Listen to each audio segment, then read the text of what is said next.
Did you know that 95% of our viewers aren't subscribed? If you enjoy our content and find it helpful, hit that subscribe button to support the channel. It's free and it helps us bring you more high-quality Ielts tips, strategies, and practice materials. You will hear a phone conversation in which a woman talks to a public transport official about something she has lost. First, you have some time to look at questions 1 to 4. Hello, City Transport Lost Property. How can I help you? Oh, hello. Yes, I'm calling about a suitcase I lost yesterday. I don't suppose I'll get it back, but I thought I'd try. Well, some people do hand lost items in, so you might be lucky. Let's put the details into the computer. OK. Right, so let's start with a description of the suitcase. OK, well, it's small, and it's the type you can pull along on wheels. How about the colour? Yes, it's black, but not exactly plain black. It has some narrow stripes down it, sort of grey. Actually, no, they're white, now I think about it. OK, I'll just add that information. Now, were there any items inside it? Yes, I had a big bunch of keys in there. Luckily, my assistant manager has an identical set, so she's going out this morning to get some copies made. So, therefore, your office? That's right. My house keys were in my pocket, thank goodness. Anything else? There were a lot of documents, but they're saved on my laptop anyway, so they don't matter so much. But the thing I'm really worried about, I haven't even taken it out of the box yet, is a camera I just bought. That's really why I'm calling. I can't believe I've lost it already. I see. Well, let's hope we can find it for you. Was there anything else? I don't think so. Any credit cards? They were in my handbag, and I had my passport inside my jacket pocket. Before you hear the rest of the conversation, you will have some time to look at the questions 5 to 10. Now listen and answer questions 5 to 10. Money, clothing, any personal items? Let me think. I had an umbrella. It was black. No, blue. But obviously that isn't as important as the other things. No, but it all helps us identify your property and get it back to you. Anyway, I just need to ask you for some basic details about your journey. So it was yesterday, was it? That's right. In the afternoon. Around 2 p.m, maybe 2:30. OK, so that'd be May the 13th. Yes. I was heading to Highbury. That's where I live. All right, and you mentioned a passport, I think. So you were coming from the airport, I presume? Yes, and I was looking forward to getting home so much, and what with being tired and everything, I think that's why I just forgot about the case. And how were you travelling when you lost your property? What kind of transport were you using? I thought about getting the train, but that would have meant a bus journey as well, and I couldn't be bothered. So I decided to take a taxi eventually. That's where I must have left it. Well, that's good news in a way. It's more likely that a driver would have found it and handed it in. I hope so. Well, I need your personal details now. Can I have your full name, please? Yes, it's Lisa Docherty. I'll spell that for you. It's Docherty. Thank you. And next, if I could have your address, the best address to send you the property if we manage to locate it. Sure. It's number 15A, River Road. And that's Highbury, as I said. Thank you. Just a moment. there's just one final thing. That's your phone number. I guess my mobile would be best. Hang on. I can never remember my own number. OK, I've got it. It's 07979 605 437. Very well. I think that's everything we need at this end. I'll have a look at the data on... That is the end of section 1. You now have half a minute to check your answers.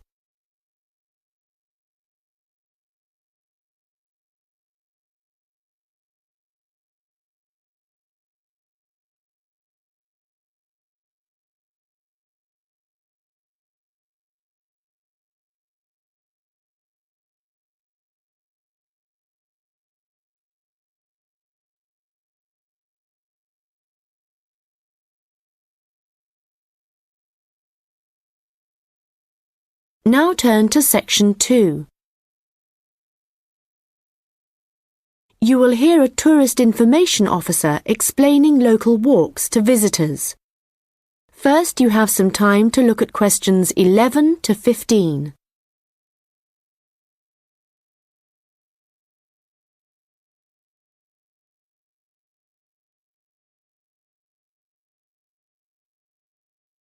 Welcome to everyone here. I hope you enjoy your stay in our village and enjoy the local scenery.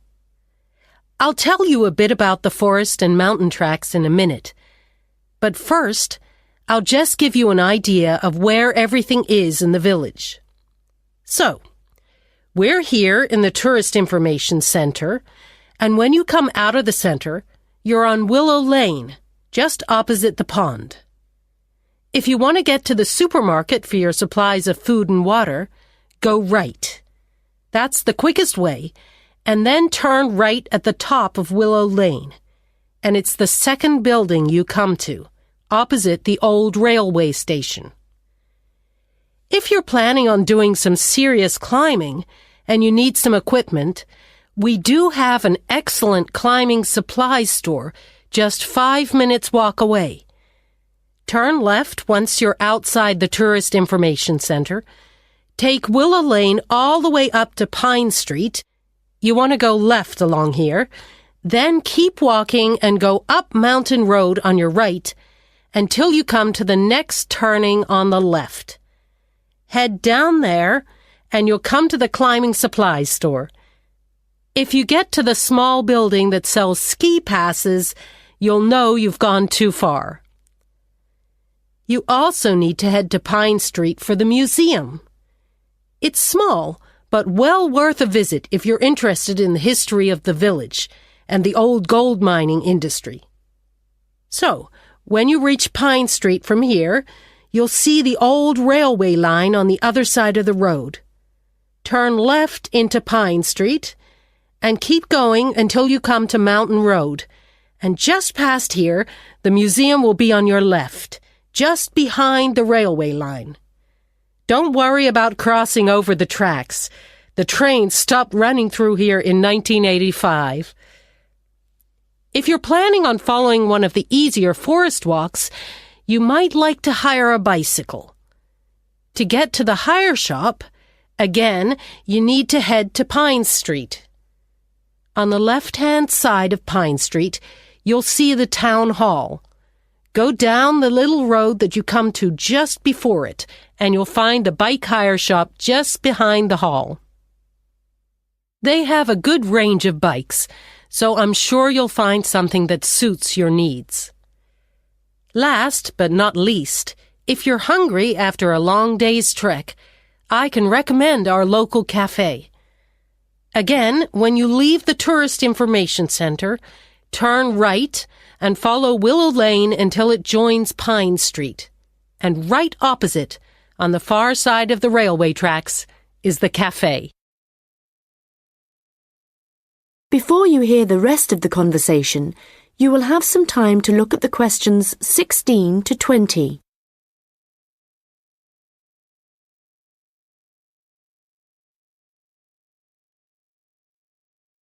Now listen and answer questions 16 to 20. Okay, let me tell you a little bit about the different tracks we have here. All of them start at the end of Mountain Road, and you'll find a parking lot there where you can leave your vehicles. Let's start with North Point Track. It's a gentle route through lowland forest, good for biking and probably the one for you if you have small children. There's a wooden hut where you can stay at the end of the track, but be aware that it's really just an overnight shelter, and you'll need to take your own sleeping bags and cooking equipment. Another option is the Silver River Track. As the name suggests, you'd be following the river for most of the way, and you get to see some of our beautiful native birds. But the track also goes through a densely forested area. Unfortunately, the signposting isn't very good in places, and you do need good map reading skills to avoid becoming disoriented, which happens to visitors a little too frequently, I'm afraid.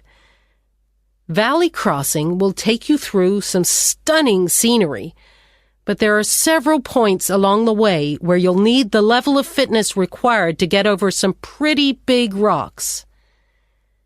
Stonebridge is one of the shorter tracks, but very steep as it takes you up to the waterfall, and you do need to be in good condition to manage it. Lastly, the Henderson Ridge track will take you all the way to the summit of the mountain.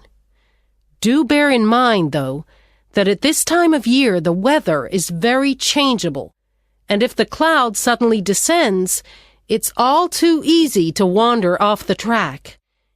It's best to check with us for a weather report on the morning you think you want to go.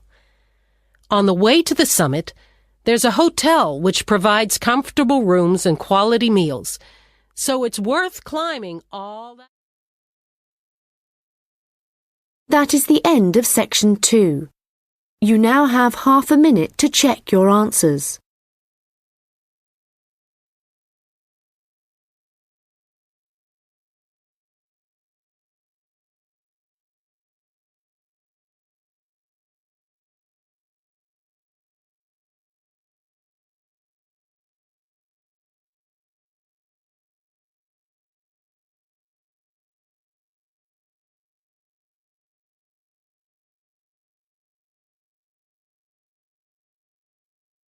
Now turn to section 3. You will hear a student discussing his case study with his tutor. First, you have some time to look at questions 21 to 25. Well, James, I've had a look over your case study, and for a first draft, it looks promising. I have to be honest. When you told us we had to write about a furniture company, it didn't sound like the kind of thing that would interest me. But since then, I've changed my mind. Why's that?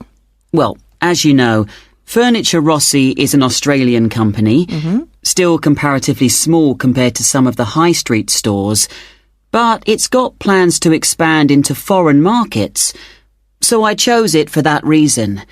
It's going through a transition. It's a family-run business aiming to build a global brand. All right, and you've made that clear in your writing. One thing, though, that I think you've overlooked is why Luca Rossi started a furniture company here in Australia in the first place. Well, he'd just got an arts degree, hadn't he? And people were trying to talk him into an academic profession, but he wanted a practical job, something he thought would be more satisfying in the long run. His grandfather had been a craftsman. He'd made furniture in Italy, and he'd passed this skill on to Luca's father. And, well, Luca thought he'd like to continue the tradition. Yes, that was the motivation behind his decision. And what was it, do you think, that gave Furniture Rossi a competitive edge over other furniture companies? I wouldn't think it was price. It's always been at the higher end of the market. But according to my research, it was to do with the attitude of the employees. They were really focused on giving good customer service.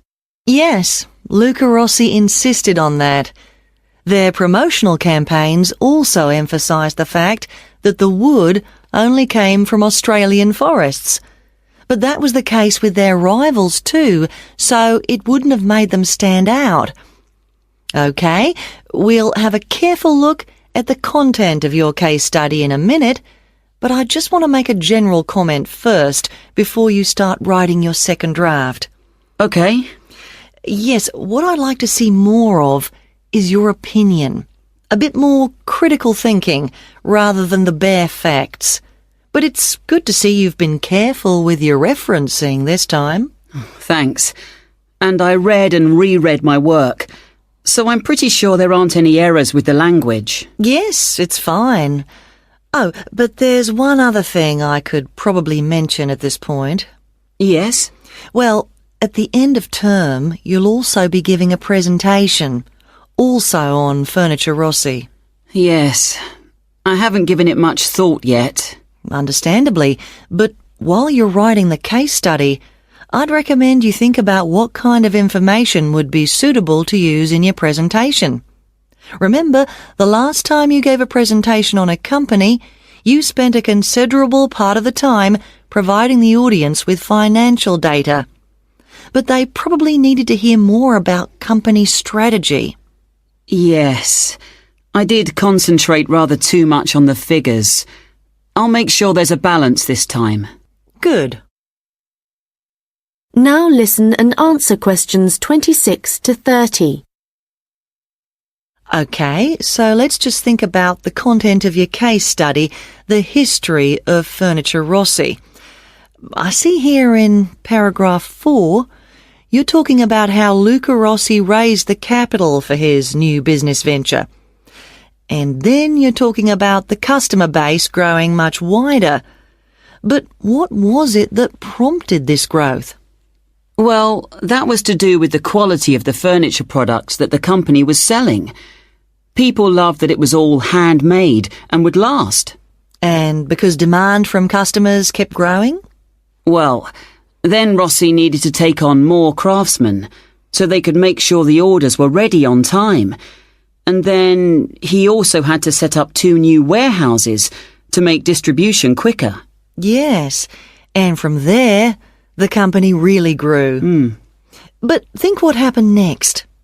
They started looking at ways to increase their profits and called in a consultant. And what he saw immediately was that the infrastructure was completely outdated. They were paying 3 full-time admin staff just for data entry. So he recommended they upgrade their software programs, and that, in turn, cut operational costs and just speeded everything up. I'm surprised they didn't get onto that earlier. But I suppose Luca Rossi was more interested in the design aspect, rather than the finance side of things. Yes, I imagine that's why he eventually turned the day-to-day running of the company over to his son. And in fact, it was the son, Marco, who persuaded his father to move on from traditional television advertising and go online instead. I guess that's the best way to reach people. It can be, but initially customers actually complained. Why? Well, some users found it hard to navigate their way around the website, so they were getting frustrated and giving up. So then the company called in a professional to improve it. Oh, I see. He must have done a good job. They've had a continuous 3-year rise in revenue, so things must be going well. Indeed. And what of the future? Well, I probably need to talk about this a bit more in the concluding paragraphs, don't I? Consumers are already aware of the quality of the furniture, that's for sure. But I think the company is aiming to publicise their values. The fact that they have respect for beauty, durability and functionality and the environment. A lot of companies are already... That is the end of section 3. You now have half a minute to check your answers.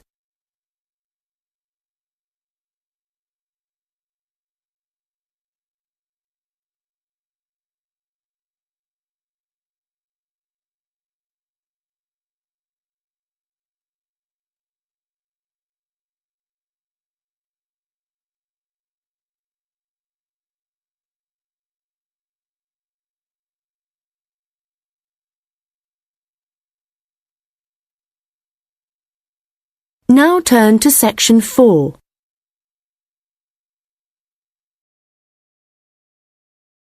You will hear a lecture about rock art. First, you have some time to look at questions 31 to 40. Now listen carefully and answer questions 31 to 40. Hello everyone and welcome. As part of this series of lectures on the development of early humans, today we are looking at rock art, the paintings and drawings produced by prehistoric peoples as they spread across the continents. If you've been lucky enough to look at a piece of rock art close up, you'll know it's an experience that makes you wonder about the passage of time and our own history.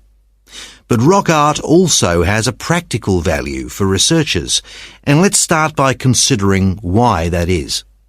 Firstly, it provides vital information about the way that people evolved, information not always easily obtainable from excavated artifacts alone. Secondly, rock art tells us about migration, where people came from and where perhaps they went next. Rock art is found all over the world, and this in itself is not surprising. But what is rather amazing, you might think, is how similar some images are, whether you're looking at a rock face in South Africa or standing inside a cave in Spain. Let me give you an example. When our ancestors drew humans, they would often draw them as stick figures. But if they drew a face, then the eyes were almost always very prominent, very open and wide. And of course, animals are very common in rock art. But one animal which is very interesting to researchers is the lizard, because whenever you see a prehistoric painting of one, it's depicted either in profile or looking down on it from above. And these drawings are produced by people of totally different cultural backgrounds. Amazing. But how can this be the case, that similar artistic styles exist in such distant locations?